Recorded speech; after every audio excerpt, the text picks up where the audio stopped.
আমি তো মানে এ কথা অনেকবারে বলছি, দুই কাজ করেন জিন ভূত থেকে বেঁচে যাবেন। শুধু দুই কাজ করেন, বাচ্চাদেরকে নিজের ঘরে সবাইকে দুই কাজ অভ্যস্ত করে ফেলেন। আপনার আমার ঘরে যারা আছে সবাই ঘরে ঢুকতে সালাম দিয়ে ঢুকবে। আপনার আমার বিবি, আপনার আমার ছেলে মেয়ে, আপনার আমার আত্মীয় স্বজন, কাজের বুয়া, মানে যারাই আমার ঘরে ঢুকবে সালাম দিয়ে ঢুকবে।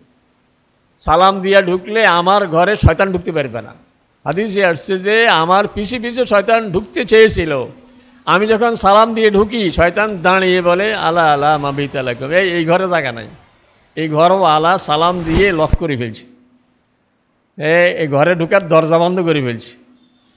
কাজে এই একটা অভ্যাস আমাদের সবাই ঘরে হওয়া দরকার। 2 নম্বর হইল টয়লেটে ঢুকতে দোয়া, একবারে ছোট বড় সবাইকে অভ্যস্ত করে ফেলবো যে বাম পা দিয়ে ঢুকবে, ঢুকার আগে আল্লাহুম্মা ইন্নী আউযু বিকা মিনাল খুবুসি ওয়াল খাবায়েস। কারণ শয়তান লুকিয়ে থাকে আমার টয়লেটে, আমার ওয়াশরুমে। এখানে আমি কাপড় খুলবো, আমাকে বিবস্ত্র অবস্থায় উলঙ্গ অবস্থায় সে দেখতে তার খুব মজা লাগে, এই জন্য দেখার জন্য বসে আছে। আমি দোয়াটা পড়েই একটা স্প্রে লাগাই দিলাম আর কি, একটা স্প্রে দিয়ে তাকে বের করে দিলাম। এই দুটো অভ্যাস যদি করতে পারি দেখবেন যে আপনার ছেলে আপনার মেয়ে, এই যে একটু মেয়ে বড় হয়ে গেছে কি কেমন, এখন খোনারের কাছে দৌড়েন। আর খোনারের কাছে গেলে ভূত না থাকলেও ভূত লয়া দেয়, এটা কি আরও এমন এমন কথা বলে আপনার মনের মধ্যে সন্দেহ ঢুকে দিছে, মানে এর তো রেট বাড়ান লাগবে। এই জন্য কি গণি টনি বলে দিছে যে মারাত্মক জিন সাওয়ার হয়েছে, এটা তো খোনার জিন, এটা দৌড়াইতে অনেক তদবির আছে, অনেক কষ্ট হবে, এটা আপনি ফাটতেন না, খরচ অনেক বেশি। কতই কয় যে ধরেন না মোটামুটি 20-30 হাজার টাকা লাগবে আপনি, তো শুরুতে এত লাগতো, আমি আস্তে আস্তে তদবির করি দেখি। কদিন তদবির করি বলে যে আরে আল্লাহ, এটার ভিতরে তো 600 বুট ঢুকছে, 600 বুট ঢুকছে। আমার এক আত্মীয়, তার বাচ্চা হয় না, তার বিবির, তো তদবির টদবির সব করে কে তারে তাউল দিছে, খোনারের কাছে গেছে, খোনারে কয় যে 600 ভূত আছে তার পেটের ভিতরে, এই জন্য তার বাচ্চা হয়। আমি খোঁজখবর নিয়ে যে কী অবস্থা, কোথায় আছে কি, কয় যে অমুকখানে, সেই জায়গা এক আত্মীয়র বাসায় উঠছে বিবি সহ, খোনারের কাছে প্রতি সপ্তাহে যায়। এখন ভূত 5টা বাইর করছে, আরও 395টা আছে। আমি বললাম যে চলিয়ে আসতে কো, ইচ্ছু লাগতো না, এমনি ভালো হয়ে যাবে, চলিয়ে আসতে কো। আমার বাসা ঢুকলে শয়তান এমনি চলিয়ে ইচ্ছু লাগে নাই, পরে বাচ্চা হয়েছে এমনি, ও তো মানে এমন ভয় লাগাই দিচ্ছে। এই জন্য আমাদের অনেক সময় জিন ভূত কিচ্ছু না, মনের ভূত। ঘরে ঢুকতে সালাম দিয়ে ঢুকেন, টয়লেটে ঢুকতে দোয়া পড়ে ঢুকেন, কিচ্ছু আর আপনার ক্ষতি করতে পারবে না। এই জন্য সালাম বাহিরেও দিব, ঘরে, এখন ঘরে কেউ নেই, আমি জানি ঘরে কেউ নেই, আমি নিজেই তালা খুলে ঢুকতেছি, ঘর তো খালি। এই সময় আল্লাহ তাআলা বলেন ফাসাল্লিমু আলা আনফুসিকুম, তুমি নিজের সালাম দাও, নিজের সালাম দাও। তাহিয়াতাম মিন ইনদিল্লাহি মুবারাকাতান তাইয়্যিবা, এটা আল্লাহর পক্ষ থেকে নির্দেশ। তোমার ঘর বরকতওয়ালা হয়ে যাবে, ঘরে বরকতে ভরপুর হয়ে যাবে। কিতাবে লিখছে এমনি ঢুকতে আসসালামু আলাইকুম না বলি, যদি কেউ না থাকে আসসালামু আলাইনা ওয়া আলা ইবাদিল্লাহিস সালিহিন এই ভাষা বলতে পারেন, অথবা সরাসরি আসসালামু আলাইকুম রাহমাতুল্লাহ। আরেকটা জিনিস হলো, আমরা নিজের ঘর ছাড়া অন্য ঘরে ঢুকতে অবশ্যই অনুমতি নিয়ে ঢুকবো। এমন না যে উনি একটু বাহিরে কোথাও গেছেন, ধর ছাদে কাজ করতেছেন, ধরেন দরজাটা খোলা, সোফার রুম খোলা, ভিতরে ওনার বিবি আছে, আপনি দরজা খোলা যায় পাইয়া একবারে সোফাতে বসে দিয়েছেন, দরজা তো খোলাই, ওনার বিবি তো জানে না যে আপনি ঢুকছেন, আমি ঢুকছি, হঠাৎ করে সামনে আসি পড়ছি, এটা হারাম কাজ করলেন।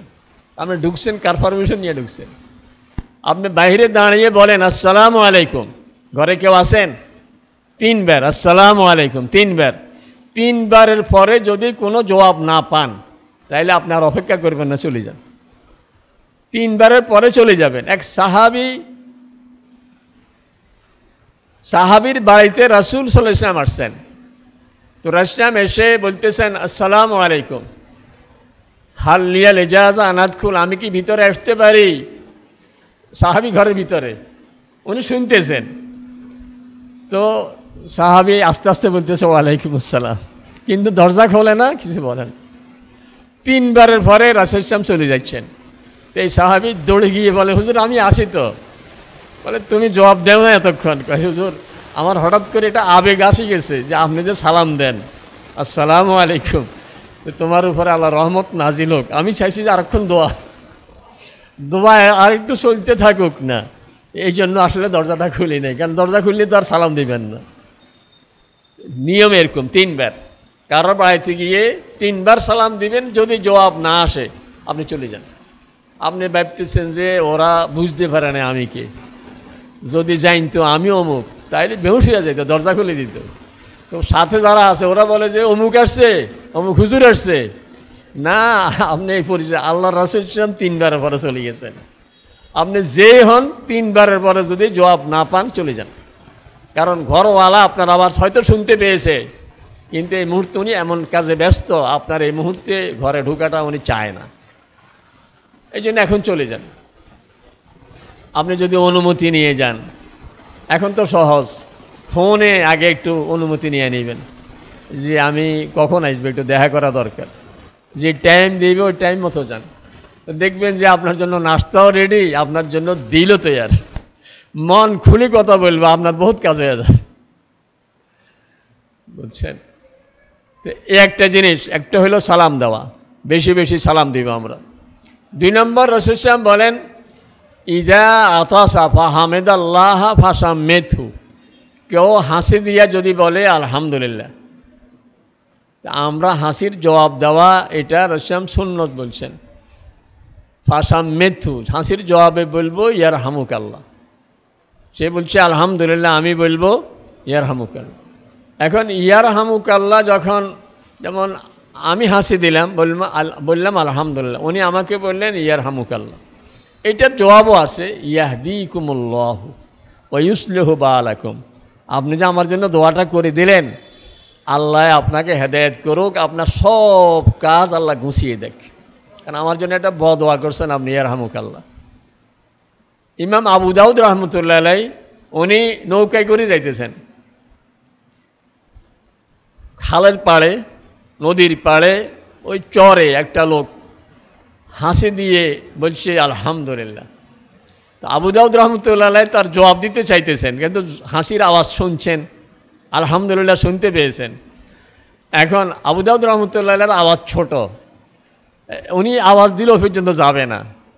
তো নৌকাওয়ালারে বলতেছে যে ভাই নৌকাটা একটু কাছায় নাও, আমিও বেটারে ইয়ারহামুকাল্লাহ বলি।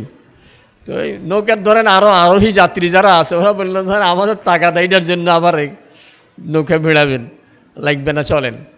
তো উনি নৌকাওয়ালারে রাজি করে নিছে যে ভাই তোমারে 1 দিরহাম দিবে। 1 দিরহাম মানে এখন বর্তমান বাজারে প্রায় 300 টাকা। তোমারে 1 দিরহাম দিব, তুমি একটু নৌকাটা কাছে নিয়ে যাও।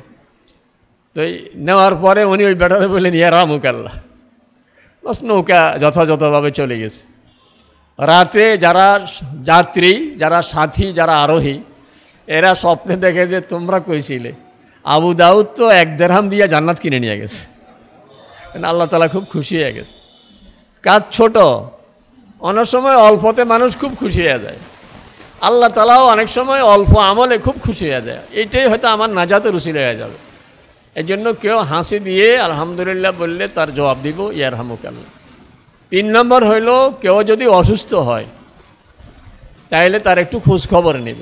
একজন লোক অসুস্থ আজকে কতদিন, হয়তো তার ওষুধ আনার মতো লোকও নাই, তার হাসপাতাল নেওয়ার মতো লোকও নাই, আমি একটু খবর নিব। রাসূল সাল্লাল্লাহু বলেন কেউ যদি একজন রুগী দেখতে যায়, আমাদের ডাক্তার সাহেবদের কত বড় মানে নেকের সুযোগ যে রুগী দেখতে যাবেন উনি, তো বলেন যে 70,000 ফেরেশতা সারাদিন ওনার জন্য দোয়া করতে থাকবে। শুধু নিয়ত করবে রুগী দেখার, পয়সা তো এমনি পাইব। মুসা আলাইহিস সালামের মায়, মুসা আলাইহিস সালামকে তো নিজের ফলা দুধ খাওয়াইছে, পয়সা পাইছে না? ফেরাউনের থেকে পয়সা পাইছে না, নি পয়সা তো পাইবে, নিজের ফলা নিজে দুধ খাওয়াইছে। নিয়ত করে নেবে যে রুগী দেখবো আমি, দরদ নিয়ে আন্তরিকতা নিয়ে একটু রুগী দেখি কি অবস্থা, পয়সা পাবেন, চাকরি বেতন পাবেন, কিন্তু 70,000 ফেরেশতা ওনার জন্য সারাদিন দোয়া করতে থাকবে। আমি কিছুই নিতে পারি নাই, মানে যাওয়ার সময় রুগী দেখতে যাবো হাসপাতালে, আপনি মাঝে মধ্যে হাসপাতাল গিয়ে দেখেন মানে একটু রুগীর খোঁজখবর নিলে কী যে খুশি হয়। অসহায় মানুষ ফ্লোরে পড়ে রয়েছে, একটু যে খবর নিয়ে আসছেন, একটু দোয়া করে দিয়ে আসছেন। রাসূল রুগী দেখতে গিয়ে কী দোয়া পড়তেন? প্রথম বলতেন লা বাসা তুহুর। এই যে একজন ডাক্তার সাহেব রুগী দেখি যদি বলে যে এটা ভালো হয়ে যাবে ইনশাআল্লাহ, রুগী 12 আনা এমনি ভালো হয়ে গেছে, এরপরে যদি প্রেসক্রিপশন লেখে বা ওষুধ দিয়ে দেয়, কিন্তু প্রথম যে বলছে ভালো হয়ে যাবেন ইনশাআল্লাহ, বাস এটাই বড় চিকিৎসা। এই জন্য রুগী দেখতে গেলে প্রথম হইল লা বাসা তুহুর, কোনো সমস্যা নেই, ভালো হয়ে যাবে, ভালো হয়ে যাবে। আর গিয়ে যদি বলি ওরে আল্লাহ এটা তো আমার বাইর হয়েছিল এই রোগ, এ তো মারাই গেছে, এই রোগে মানুষ বাঁচে না, রুগীর ফাঁসে যায় আপনি এমন কথা বললেন, রুগী মরার আগে মরে গেছে, রুগী শেষ হয়ে গেছে। না, রুগী দেখতে যাব তার জন্য দোয়া করে দিয়ে আসবো। প্রথম যেটা কথা, আরবি না পারলে বাংলাতে বলেন। আরবি হলো লাবাস, লাবাস মানে নো প্রবলেম, কোনো সমস্যা নাই, তহুর ইনশাআল্লাহ, ইনশাআল্লাহ ভালো হয়ে যাবেন।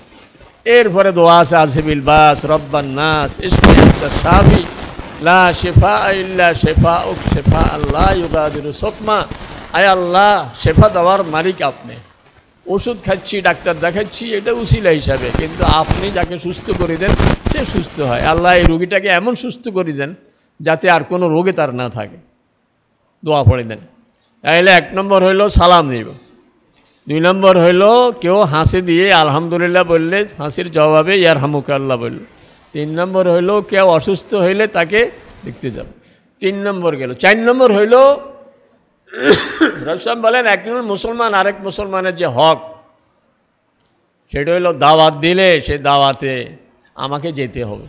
এই দাওয়াত মানে বউ ভাত, বউ ভাত, জামাই ভাত ন, মানে বউ ছেলের বাড়িতে আনলে যে ভাতটা, এটাই তো বউ ভাত। এটারে আরবিতে বলে ওলিমা। ছেলের বাড়িতে যে খাবার এটাই হলো সুন্নত, আর মেয়ের বাড়িতে যে খাবার ওটা হলো জুলুম। তো সুন্নত খাবার হইল ছেলের বাড়িতে খাবার, ছেলে বউ নিয়ে আসছে, এখন খাবার আয়োজন করছে, এটা অলিমা। রাসূল বলেন এই অলিমা, এই বউ ভাতে যদি তোমাকে কেউ দাওয়াত দেয় তুমি অবশ্যই সেই দাওয়াতে যাবে। পাইন কুন্তা মুফতিরান ফাকুল ওয়াইন কুন্তা সায়মান তো ফাল ইউসাল্লি, ফাইন কানা মুফতিরান ফাল ইয়াকুল ওয়াইন কানা সায়মান ফাল ইউসাল্লি। রাসূল বলেন সোমবার দাওয়াতটা দিয়েছে, সোমবারে আপনার অভ্যাস হলো সোমবারে আপনি রোজা রাখেন, প্রতি সোমবারে রোজা রাখেন, বৃহস্পতিবার রোজা রাখেন। আজকে উনি দাওয়াত দিছে, রাসূল বলেন তুমি যদি রোজা রাখো তারপরে যাও, গিয়ে তুমি গিয়ে দোয়া করি আসিও, বলবে যে মাশাআল্লাহ একবারে ব্যয় আল্লাহ কেমনে কেমনে মিলে দিছে, একবারে এই মেয়েটার জন্য এরকম একটা ছেলে আমরা আগ থেকে দোয়া করতেছিলাম, আল্লাহ ভালো ছেলেও মিলেছে। একটু ঘুরি ফিরি দোয়া করি আসলেন, একটু সবাই দেখা করি আসলেন। আল্লাহ রাসূল বলেন তুমি রোজা রাখলেও যাও, আর যদি তুমি রোজা না রাখো তাহলে তো যাও ওদের সাথে খাও, কিন্তু অবশ্যই তোমাকে সেই অলিমার দাওয়াতে যেতে হবে। কারণ যদি না যাও তাহলে পাশের ঘরের বিয়ে, তো নতুন মেহমানরা বললে যে ওই ঘরওয়ালা কই, বলে যে উনি বাজারে গেছে, ওনার একটু কাজ আছে, তাইলে বলবে যে এরা অসামাজিক, এই ঘরে আর ওই ঘরে মিল নেই। আজকে এই ঘরের বিয়ে, ওই ঘরওয়ালা আসে নাই, হয়তো দাওয়াত দেয় নাই অথবা দাওয়াত দিয়েছে সে আসে নাই। তাইলে প্রথম থেকে ওদের মনের মধ্যে আসবে যে কার সাথে আত্মীয়তা করলাম, লোকগুলি তো বেশি সুবিধার নয়। এই জন্য আল্লাহ রাসূল বলেন 4 নম্বর হক হইল দাওয়াত দিলে আমি সেই দাওয়াতে যাব। 5 নম্বর হইল ওই যা ইস্তানসাহাকা ফানসাহু, এক মুসলমানে আমার কাছে হক পাওয়ানো হইলো আমার কাছে একটা পরামর্শ চেয়েছে। আপনি ঢাকা গিয়ে এখন অবস্থাটা কি জিজ্ঞাসা করেন, ভাই ফার্ম গেট কোন দিকে, সর্বনাশ হয়ে যাবে আপনার। ওই লোক বুঝবে যে নতুন মানুষ, আপনারে মাইক দেওয়ার জন্য, আপনার পকেট খালি করার জন্য সে একটা ফান্ড পাই দিবে। এখন তো সমস্যা, জিজ্ঞাসাও করা যায় না। এই জন্য ফতে ঘাটে কয়ে যে দোকানে ঢুকি তারপরে জিজ্ঞাসা করে ভাই ফত কোন দিকে, ফতের লোকের জিজ্ঞাসা করে না ভয়ে। কিন্তু নিয়ম হইল আমি এক মুসলমানের সাথে দেখা হইলে তার কাছে যদি কোনো পরামর্শ চাই, তার কাছে কিছু জানতে চাই, তাহলে আমি তার হিতাকাঙ্ক্ষী হিসাবে বা সে আমার হিতাকাঙ্ক্ষী হিসাবে আমাকে সৎ পরামর্শ দিবে। আপনি যেটা জানে না, আমি ধরেন একটা জিনিস জানি না, একজনে বললো যে ভাই অমুক বাসাটা কোনটা, আমি চিনি না, বলবো যে ভাই আমি তো চিনি না বাসা। অনেক সময় হয় কি আমার বাসার পাশে বাসা, কিন্তু যে নামটা বাসার সামনে এটা একটা আনকমন নাম, এটা আমি খেয়াল করি না, এমন ওনাকে চিনি। একজন আসে জিজ্ঞাসা করে, ভাই অমুক বাসাটা কোনটা, কিন্তু আমি তো এই নামে জানি না। তো আমি যদি বলি যে এটা এখান থেকে আরও দক্ষিণ দিকে যান, অস্ত্র বাসার দিলে উত্তর দিকে, তাহলে আমি ভুল বলে তাকে আরও ফেরিশান করলাম না। না জানলে আমি বলি যে জানি না, এটা হলো অর্ধেক জবাব। যেমন একজন একটা মশালা জিজ্ঞাসা করছে, আমি জানি না, আমি যদি বলি ভাই এই বিষয়টা তো আমি জানি না, এটা অর্ধেক জবাব হইলো। অর্ধেক জবাব কেমনি, যেন আমি বলে দিলাম যে জানে তার কাছে জান, কিন্তু আমি জানি না যদি উল্টো জবাব দিয়ে দিই তাহলে নিজেও গোমরা, অন্যকেও গোমরা করে দিলাম। তো রাসেম বলেন, যদি তোমার কাছে কেউ পরামর্শ চায় তো তুমি ভালো পরামর্শ দিও, কিন্তু কারো খারাপ কামনা করা, খারাপ পরামর্শ, তারে বিপদে ফেলো না। সর্বশেষ 6 নম্বর রাসেম বলেন, যদি কেউ মারা যায় তাহলে তার জানাজায় তুমি অবশ্যই শরীক হবে, যদি কোনো ওজর না থাকে, সমস্যা না থাকে। কারণ জানাজায় গেলে 1 কিরাতের সওয়াব। সাহাবায়ে কেরাম বলেন 1 কিরাত কি? বলে উহুদ পাহাড় মাপলে ওজন যে দূর হবে, এটার নাম 1 কিরাত। উহুদ পড়বেন, মাপবেন কি দিই, পৃথিবীর সবচেয়ে লম্বা এবং চৌড়া পাহাড় উহুদ পাহাড়। সম্পূর্ণ পাহাড় একটা পাথর, সম্পূর্ণ পাহাড় এক পাথর, উপরে যদি 2.5 মাইল পাশ, 3 মাইলের চেয়ে একটু বেশি হলো লম্বা, তো নিচে উপরে যদি 2.5 মাইল হয়, নিচে ফাউন্ডেশন তো 5 মাইল 7 মাইল হবে, কারণ 10 ইঞ্চি গাঁত নেই, নিচে তো 10 ইঞ্চি না, নিচে তো 40 ইঞ্চি 45 ইঞ্চি দিয়ে শুরু। তাহলে উহুদ পাহাড় উপরে যদ্দূর, নিচে তো আরও বেশি। এটা মাপলে যায়, এটা হলো 1 কিরাত। জানাজায় 1 কিরাতের সওয়াব। জানাজার পরে দাফন পর্যন্ত থাকলে আর 1 কিরাত। দাফন পর্যন্ত থাকা, এটা হলো সওয়াব। মাটি দেওয়ানো, সবাই মিলে মাটি দেওয়ার দরকার নাই, মাটি তো 5-7 জন যারা কবরের পাশে আছে ওরা দিলেই চলে। এখন আমি বলি যে না, আমি একটু মাটি দিয়ে আসি, না, মাটি দিলে 1 কিরাতের সওয়াবের বলে নাই, মাটি দেওয়া শেষ হওয়া পর্যন্ত আমি ওই জায়গায় দাঁড়ায় থাকবো। তাইলে যারা আত্মীয়জন মাটি দেওয়া শেষ হইলে উঠি দেখলে যে অমুক আছে, তাদের একটু বুক ভরা থাকবে, মনে একটু সাহস থাকবে, ভালো লাগবে। কিন্তু সব চলে গেছে, উঠে দেখবে হায় কেউ নাই, তাহলে ওদের মনটা একটু ছোট হয়ে যাবে। এই জন্য মাটি দেওয়া জরুরি নয়। এখন মাটি দেওয়া জরুরি মনে করার কারণে এখন হইতে হইতে কি হয়েছে, বলে যে হুজুর মাটি দেবেননি, তো আমার জন্য টুকরিতে করে মাটি নিয়ে আসে, তো আমি এখান থেকে 3 মুঠ বানাইয়া, না না, মাটি, কবরের মাটি কারো কাছে যাবে না, শুধু আমি কবর দেওয়া পর্যন্ত ওই জায়গায় দাঁড়ায়া থাকলে, জানাজা পড়ে যে সওয়াব, দাঁড়ায়া থেকেও আমি ওই পরিমাণ সওয়াব পেয়ে গেছি।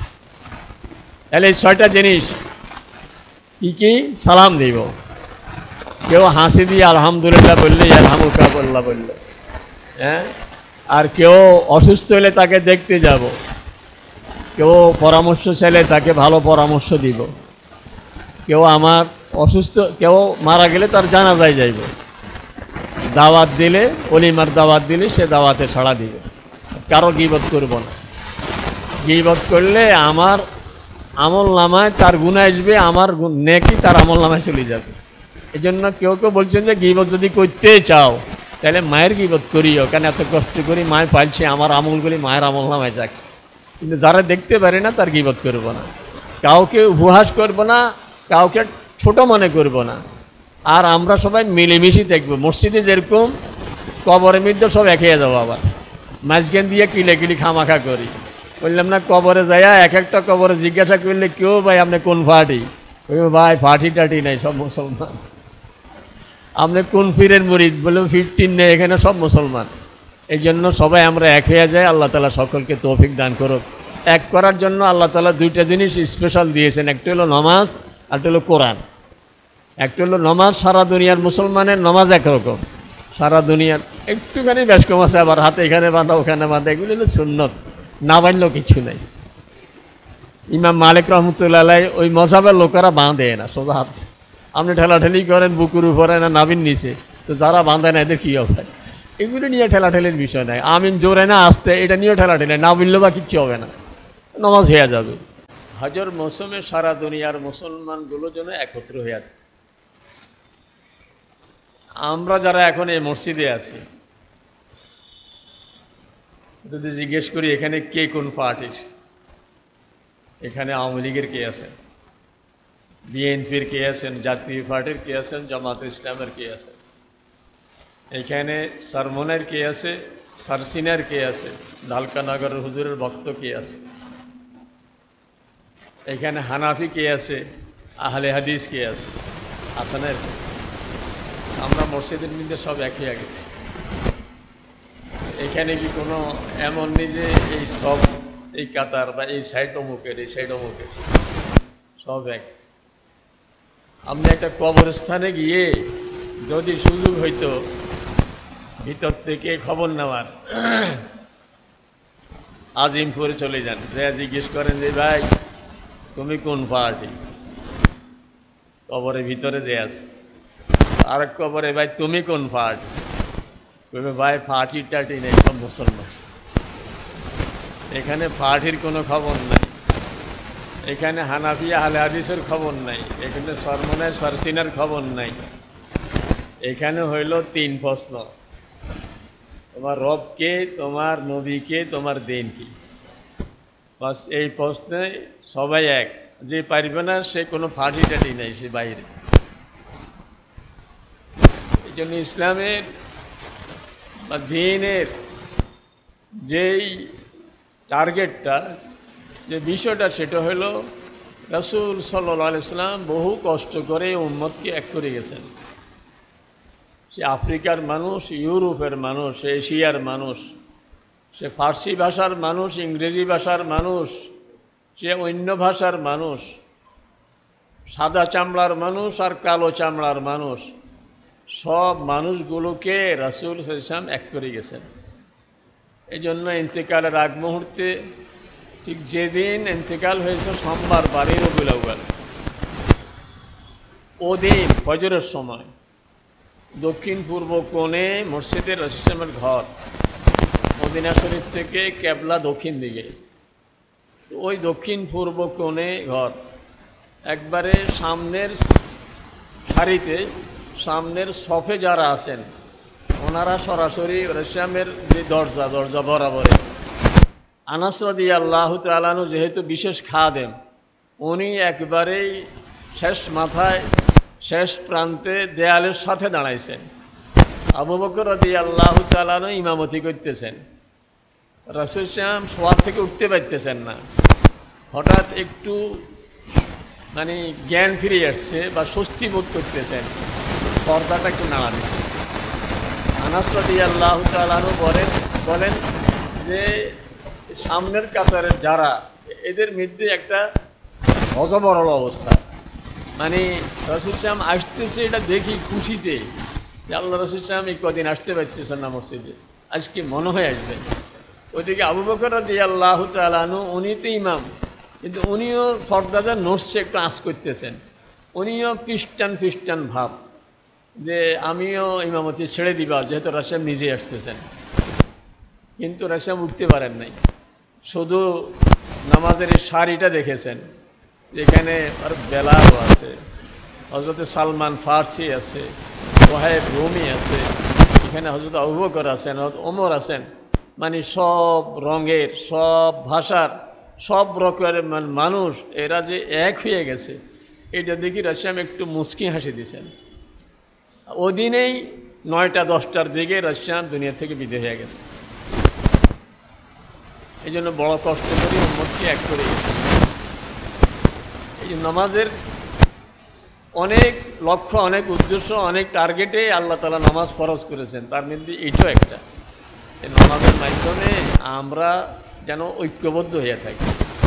কারণ নামাজে যে দাঁড়াই, সবাই কি বলি, মুতাওয়াজ্জিহান ইলা জিহাতিল কাবাতিশ শরীফা, সবই এক কেবলাওয়ালা, সবই এক কেবলা। আমাদের কেবলা এক, আমাদের কোরআন এক, আমাদের আল্লাহ এক, আমাদের রাসূল এক, সব কিছু আমাদের এক। এই জন্য শরীয়তে কিছু আহকাম এমনভাবে দিছে যাতে আমরা মিলেমিশে থাকতে পারি, কিছু আহকাম শিখিয়ে দিছে। আল্লাহ তাআলা কোরআনে পাকে বলেন, ওলা ইয়াগতাব বা'দুকুম বা'দা, দেখো তুমি কারোর দোষ দেখলে পিছনে সমালোচনা করো, সম্ভব হলে তার গিয়ে বলো, ভাই আপনি খুব মহব্বত করি, আপনার এই কাজটা আসলে এটা পছন্দের না, এটা ভালো না, এটা আপনার জন্য সাজে না, বা আপনার এই কথাটা বলা ঠিক হয় না, এই কাজটা করা ঠিক হয় না। কিন্তু আমি পিছিয়ে পিছিয়ে সমালোচনা করলে একসময় তার কানে যাবে শত্রুতা বাড়বে।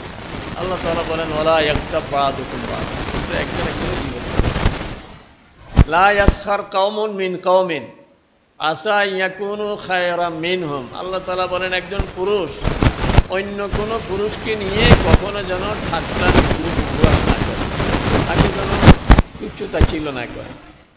কারণ দেখা যাবে কিয়ামতের ময়দানে আমি যাকে নিয়ে ঠাট্টা করতেছি তার দাম নেই। আমার এটা জিজ্ঞাসাও করে না, আমার খবর নাই, কিন্তু ওই লোকের জান্নাতের ফয়সালা হয়ে গেছে সেটা না। ওয়ালা নিসাউম মিন নিসাইন আসা ইয়াকুন্না খায়রাম মিনহুন। আল্লাহ তাআলা বলেন এইভাবে এক মহিলা সেও যেন আর এক মহিলাকে হেওয়া মনে না করে, তাকে যেন উপহাস না করে। কারণ হইতে পারে যে যাকে নিয়ে উপহাস করতেছে তার দাম আল্লাহ তাআলার কাছে অনেক বেশি। এইভাবে আমাদের চাল চলনে শরীয়ত অনেক নিয়ম শিখিয়ে দিয়েছে যে আমি মুসলমান হিসাবে কীভাবে চলি।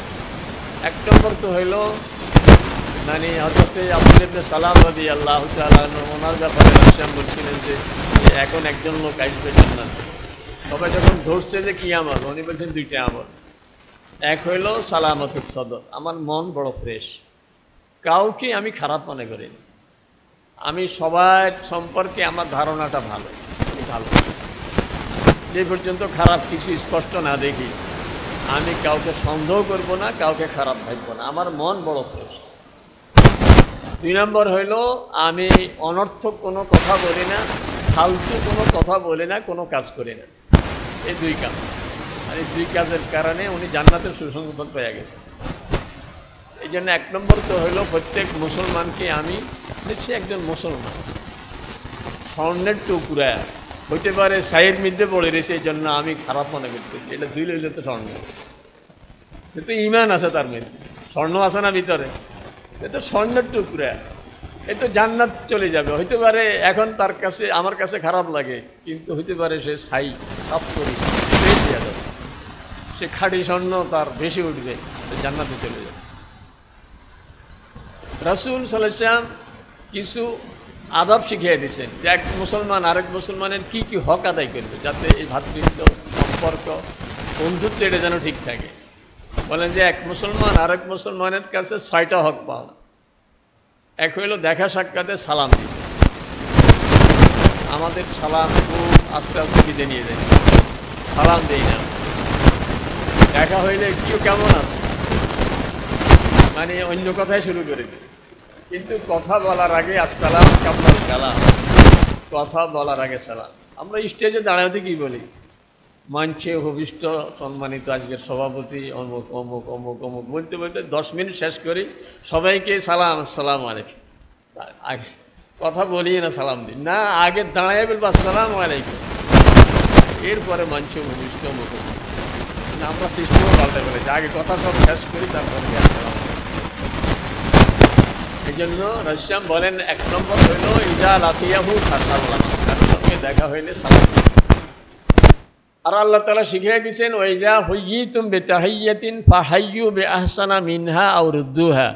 আল্লাহ তাআলা বলেন যদি তোমাকে কেউ সালাম দেয়, সালামের জবাবটা আরেকটু সুন্দর ভাষায় দিও। আমাকে বলছে আসসালামু আলাইকুম, আমি বলছি ওয়ালাইকুম আসসালাম, তাইলে তো সমান সমান হয়ে গেল। আসসালামু আলাইকুম ওয়ালাইকুম আসসালাম দুই শব্দ, এখানে আসসালামু আলাইকুম, এখানে আলাইকুম আসসালাম, শব্দ তো দুইটা। আল্লাহ তাআলা বলেন না, জবাব দিতে তুমি বাড়াইয়া বলিও। কেউ আমাকে আসসালামু আলাইকুম, আমি বলবো ওয়ালাইকুম আসসালাম ওয়া রাহমাতুল্লাহ। উনি বলছেন আসসালামু আলাইকুম ওয়া রাহমাতুল্লাহ, আমি বলবো ওয়ালাইকুম আসসালাম ওয়া রাহমাতুল্লাহি ওয়া বারাকাতুহু। উনি বলছেন সালাম দিতে আসসালামু আলাইকুম ওয়া রাহমাতুল্লাহি ওয়া বারাকাতুহু, আমি আর বাড়াবো না, আমি এর দূরে, কারণ এরপরে আর শব্দ নাই। ওয়ালাইকুম আসসালাম ওয়া রাহমাতুল্লাহি ওয়া বারাকাতুহু। অনেকে মাগফিরাতুহু ওয়া রিদওয়ানুহু ওয়া জান্নাতু, এগুলি কোনো হাদিসে নেই, এগুলি আমরা আমাদের থেকে বাড়াইবো না। আল্লাহ আল্লাহ রাসূল যেমনি শিখিয়ে দিয়েছে ওদ্দুর। ওয়ালাইকুম আসসালাম ওয়া রাহমাতুল্লাহ। আর উনি আসসালামু আলাইকুম ওয়া রাহমাতুল্লাহ বললে আমি ওয়ালাইকুম আসসালাম ওয়া রাহমাতুল্লাহি ওয়া বারাকাতুহু। আল্লাহ তাআলা বলেন যদি একদূর না পারো তাইলে বরাবর করো, উনি যা বলছে তা। আসসালামু আলাইকুম ওয়ালাইকুম। কিন্তু উনি বলছে আসসালামু আলাইকুম। আমার বহুত কষ্ট হয় জবাবটা দিতে, মুখও নড়ে না, মাথাটা নাড়ে বা ওয়ালাইকুম বলি যেন তাও কষ্ট হয়। আবার তাকায় হেঁকে এই লোক আমার সালাম দিল কি কারণে? না, আমি 1 নম্বর রসম হক বলেন যে দেখা হইলে এক মুসলমান আর এক মুসলমানকে সালাম দিবে। রসম বলেন 4 কাজ করো, 4 কাজ করো তো জান্নাতে বিনা ঝামেলায় চলে যেতে পারে। 4 কাজ। এক হলো বেশি বেশি সালাম দেওয়া, গরিবদেরকে দুঃখীদেরকে খাবার দেওয়া, আত্মীয় স্বজনের সাথে সম্পর্ক ভালো রাখা, রাত্রে তাহাজ্জুদ পড়া। বেশি বেশি সালাম দেওয়া, গরিব দুঃখীদেরকে খাবার দেওয়া, আত্মীয় স্বজনের সাথে সম্পর্ক রাখা, তাহাজ্জুদ পড়া। রসুল বলেন এই 4 কাজ তোমাকে জান্নাতে পৌঁছিয়ে দিবে একবারে সহজ, ঝামেলা ছাড়া। এই জন্য রসুল বলেন 6 কাজের মধ্যে 1 কাজ হইল সালাম দেওয়া। আমরা নিজের ঘরে ঢুকতে বা কারো ঘরে ঢুকতে সালাম দেই না, এমনি ঢুকে যাই, দেখলে তো কথা বলে ঢুকে যাই, ইয়ে ভালো আছো নি, এটা বলে ঢুকে যাই। কিন্তু আল্লাহ তাআলা বলেন ওয়াইজা দাখালতুম বুয়ুতান ফাসাল্লিমু আলা আহলিহা, যখন কোনো ঘরে ঢুকবে, যে কোনো ঘর, নিজের ঘর অন্যের ঘর, যে কোনো ঘরে ঢুকতেই সালাম দিয়ে ঢুকবো।